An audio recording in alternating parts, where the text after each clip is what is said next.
The story begins in a dense forest with a team of hunters who had killed many animals. These hunters used to hunt animals, skin them, and sell their hides in the city. They were just about to leave the forest with their bundles of skins when suddenly, a group of tribal people attacked them and surrounded them from all sides. The tribal people were furious and started shooting arrows at the hunters, killing many of them. The tribe attacked because their chief's daughter had been kidnapped, and they believed the hunters were responsible. The hunters tried to fight back, but the tribesmen were far greater in number, and the hunters couldn't hold them off. Many were killed in the fight. Seeing this, the captain of the hunting team realized that if they kept fighting, they would all die. He told his men to grab as many hides as they could and run to the boat. The main character of the story, Glass, told his son to hurry to the boat as well. Just then, they saw another large group of tribesmen approaching. The hunters stopped fighting and started running for their lives toward the boat. In the chaos, even more hunters were killed, but a few managed to reach the boat and escape down the river. After they left, the tribesmen took control of all the remaining animal skins, but the tribal chief still couldn't find his daughter. Angry and desperate, he told his people to collect all the hides left behind by the American hunters. He said they would trade those hides with the French hunters in exchange for horses and guns, and that they would continue searching for his daughter until they found her. Meanwhile, the American hunters, even after escaping far away, remained fearful and kept their guns ready, knowing that the tribesmen would not easily give up and might attack again at any time. Unsure of what to do next, the captain asked Glass for advice. Glass said, "We should leave the boat and travel by land. The tribesmen will follow the river and catch up with us quickly if we stay here. The land route is our safest option." However, one of the hunters named Gerald disagreed. He said, "If we go by land, we'll be dead soon. The route is too long, it'll take weeks to reach home." But the captain trusted Glass and said, "Glass knows this land better than any of us. We should follow his plan." Eventually, Gerald agreed, though a few others didn't like the idea. Those men decided to continue by boat while the rest prepared to travel on foot through the forest. Before leaving, the captain told everyone, "We should leave all the hides here, so they won't slow us down." Everyone agreed, and they hid the hides under some rocks, hoping to recover them in the future. Then, they began their long journey on foot through the wilderness. Their struggle was far from over, winter was approaching, and it would take several weeks of walking to reach home. But they had no other choice. As they traveled through the forest, night fell, and they decided to camp and rest. By the next morning, the hunters who had stayed with the boat were ambushed and killed by the tribesmen. The tribes realized that some hunters had gone on foot through the forest, so they spread out to track them. One of the tribesmen found footprints on the ground and reported them to the chief. The chief believed his daughter must be with those men and ordered his people to follow the tracks. Meanwhile, Glass and his group had been walking for hours, exhausted and starving. They stopped to rest for a while. With no food left, Glass went out alone to hunt. After walking some distance, he felt a strange presence nearby and readied his gun. Suddenly, he spotted two bear cubs playing ahead. Before he could retreat, a huge mother bear attacked him. The bear knocked his gun out of his hand, lifted him, and slammed him to the ground repeatedly, leaving him severely injured. Barely alive, Glass lay still, pretending to be dead. The bear, thinking the threat was gone, began to leave. Gathering what little strength he had, Glass crawled toward his gun. Just then, the bear turned and attacked again. Glass fired his gun, but the bullet hit the bear's throat instead of its head. Enraged, the bear roared and slashed Glass's neck with its claws. But the bear doesn't stop. It brutally claws and tears through Glass's entire body. Because of the gunshot wound, the bear had also become weak, but Glass somehow managed to pull out his knife and stab the bear several times. Both of them rolled down a steep slope, and the bear finally fell on top of Glass. The bear was dead, but Glass was almost dead too. His throat had been ripped open, and his entire body was covered in deep wounds. He was in unbearable pain. When Glass had fired the gun, the sound reached his companions, who came searching for him. They found the bear lying on top of him and struggled to pull it off. They then carried Glass back to their camp. One of the men began stitching up his wounds, but Glass's condition was terrible, his throat was cut, and his body was torn apart. Seeing his injuries, everyone knew he wouldn't survive more than a few hours. Meanwhile, the tribal chief traded the remaining hides from the American hunters with the French hunters, receiving horses and guns in return. This meant even greater danger for Glass and his companions, the tribesmen, who once fought with bows and arrows, now had firearms and horses. Glass was too injured to walk, so his team made a stretcher out of wood. Taking turns, they carried him through the rough terrain. Eventually, they reached a tall mountain that they had to climb to continue. The slope was so steep that even a healthy man could barely climb it, let alone carry someone. The captain ordered the men to try anyway, but it was impossible. After several failed attempts, the captain told one of the men to cover Glass's face with a cloth. He was about to shoot him, thinking it would end his suffering, as Glass couldn't survive much longer. Glass was moaning in agony, unable to move, and it seemed hopeless to carry him any farther. Just as the captain aimed his gun, Glass's son stepped in front of him and pleaded, "Please don't do it." The captain felt pity and lowered his weapon. He couldn't kill Glass, the man who had saved them all. The captain then addressed the group, saying, "Whoever stays with Glass until he dies will be paid $100 when we return to camp. Make sure he gets a proper burial." Immediately, Glass's son Hawk said, "I'll stay." Another young man, named Bridger, added, "I'll stay too, even if I don't get paid." Since both were young, the captain insisted one more adult should remain. Gerald volunteered, saying, "I'll stay, but $100 is too little." The captain replied, "Fine, $200. Hawk and Bridger then said, "You can take our shares too." Gerald agreed, saying, $300 is enough, I can buy myself a house. It's just a matter of 2 or 3 days anyway. Glass won't last longer than that. The deal was set. The three, Hawk, Bridger, and Gerald, stayed behind with Glass, while the rest moved on. Gerald sat near Glass, waiting for him to die. But hours passed, and Glass still clung to life. The next day, Hawk and Bridger went out to find food and water. While they were gone, Gerald started digging a pit nearby. Why? Was he planning to bury Glass alive? As time passed, Gerald grew frustrated that Glass was still alive. Furious, he shouted, "Why won't you just die? Because of you, we'll all be killed. The tribesmen are still hunting us. If they find us here, we're dead. You could save your son and us by giving up your life." Then Gerald said coldly, "If you blink your eyes, I'll take it as a sign that you're ready to die." Glass struggled to keep his eyes open, but Gerald taunted him again, "You don't even care about saving your son, do you?" Hearing that, Glass blinked, signaling that he was ready to sacrifice himself to protect his son. Gerald stuffed a cloth into Glass's mouth and began suffocating him. Glass writhed in pain, on the verge of death. Just then, Hawk returned and saw what was happening.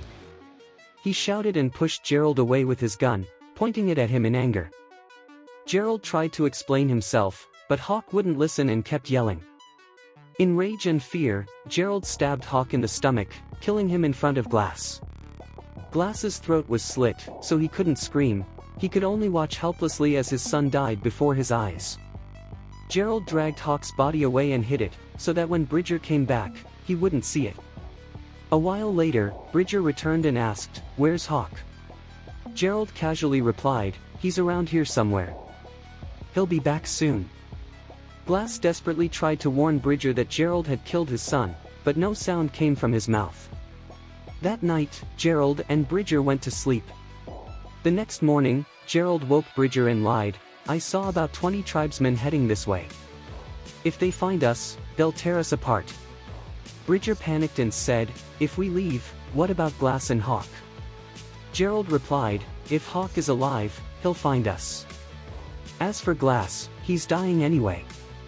You saw his condition. The captain only asked us to bury him after he dies, so I'll do it now." Bridger protested, "But Glass is still breathing. We promised the captain we'd bury him properly after he's gone." Ignoring him, Gerald grabbed Glass by the legs and dragged him roughly across the ground. Glass screamed in agony from his open wounds. Gerald then threw him into the pit he dug the day before and began covering him with dirt. Bridger cried out, "What are you doing?" Gerald said coldly, "He's going to die today or tomorrow anyway. We're just keeping our promise, giving him a proper burial." He threw a bit more dirt over Glass, then turned to Bridger and said, "Let's go."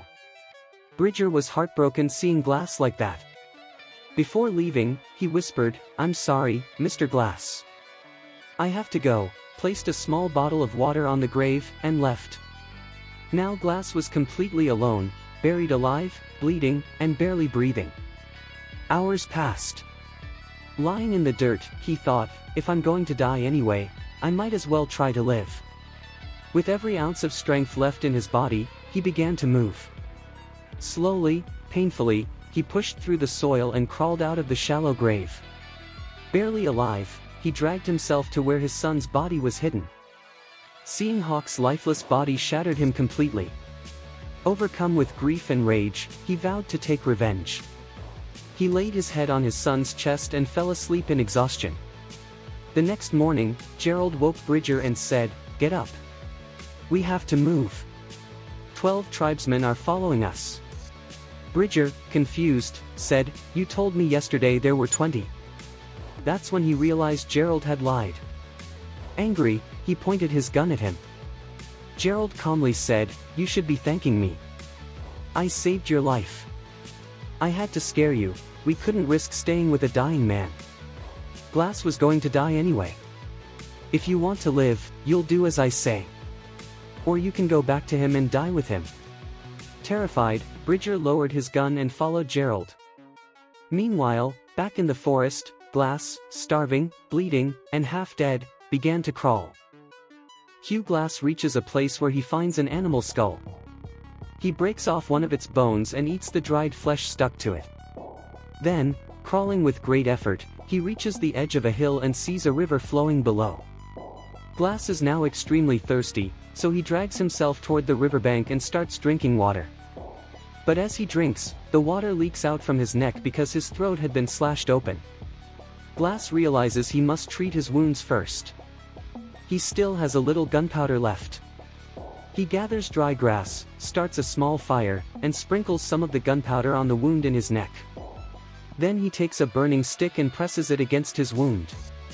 The gunpowder ignites, sealing the torn flesh by burning it. The pain is unbearable, and Glass faints from the agony. For the next several days, Glass stays by the riverside, surviving on water and the meat of dead animals. One day, a group of tribal warriors arrive at the riverbank. Before they can spot him, Glass quickly jumps into the river and floats away with the current. After spending a long time in the freezing water, his condition worsens due to the cold. Somehow, he manages to make a fire and warm himself. He decides to stay there for a while. Days pass by, and his wounds begin to heal. He slowly starts walking again. Since he's by the river, he has plenty of water, but getting enough food remains difficult. He catches fish from the river, eats them raw, and barely manages to survive. One night, while he is sleeping, he notices flames flickering in the distance. He follows the light and finds a man cooking and eating a large animal he had hunted. When Glass approaches, the man immediately points his bow and arrow at him. Glass gestures to show he means no harm and just wants food. The man understands and gives him a piece of meat. They both spend the night there together. The next morning, when the man sees Glass's wounds, he asks, "What happened to you?" Glass explains, "I was on a hunting expedition with my team. A wild bear attacked me and left me like this. My companions abandoned me to die in the wilderness and even killed my son." Hearing this, the man feels deep sorrow. He tells Glass, "The French hunters killed my entire family too. But I didn't seek revenge because vengeance belongs to God." Feeling sympathy for Glass, the man says, "You can travel with me." The two set off together on horseback. Meanwhile, Fitzgerald and Bridger finally reach their camp near the settlement. Before entering, Fitzgerald warns Bridger, "No one should ever find out what we did. If they learn the truth, the captain will hang us." Reluctantly, Bridger agrees. When they meet the captain, Fitzgerald lies, saying, "We stayed with Glass until his last breath. We buried him properly, and his son was captured by the tribe. We barely escaped with our lives." Hearing this, the captain rewards both of them with $100, as promised. But Bridger refuses to take the money and walks away. Fitzgerald takes his share and Bridger's too, saying, he's still in shock from what happened.